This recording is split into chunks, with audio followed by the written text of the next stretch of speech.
আসসালামু আলাইকুম। বাড়ির ছাদে বা বারান্দায় করলা চাষ করলে ১২ মাসেই কিন্তু টাটকা ভেজালহীন করলা পাবেন। ভাবছেন অনেক ঝামেলার বিষয়? একদমই না। সবচেয়ে সহজে চাষ করা যায় এমন একটি সবজি হচ্ছে করলা। করলা গাছের জন্য তেমন বিশেষ কোনো যত্নের প্রয়োজন হয় না, তবে একটু খেয়াল রাখতে হবে যে মাটিটা যেন একটু দোআঁশ মাটি হয়। তবে আপনি যে কোনো মাটিতেই চাষ করতে পারবেন, তবে দোআঁশ মাটিটি হলে সবচেয়ে ভালো হয়। একটি বড় মাপের টব নিয়ে নেবেন। কিছু বাসায় থাকা সবজি কাটা, চা পাতা এইসবগুলো মিলিয়ে জৈব সার বানিয়ে গাছে ব্যবহার করতে পারেন। গোবর সার ব্যবহার করতে পারেন। এই জৈব সার এবং গোবর সার দুটো কিন্তু করলা গাছের জন্য খুবই যথেষ্ট।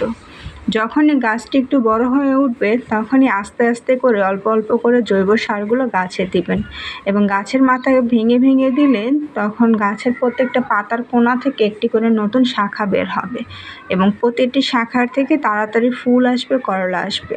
যেহেতু এটি একটি লতাওয়ালা গাছ, তাই একটু জায়গার প্রয়োজন হয়।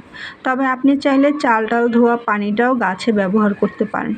এতে করে কিন্তু গাছ খুব দ্রুত বড় হয় এবং অনেক করলা হয়।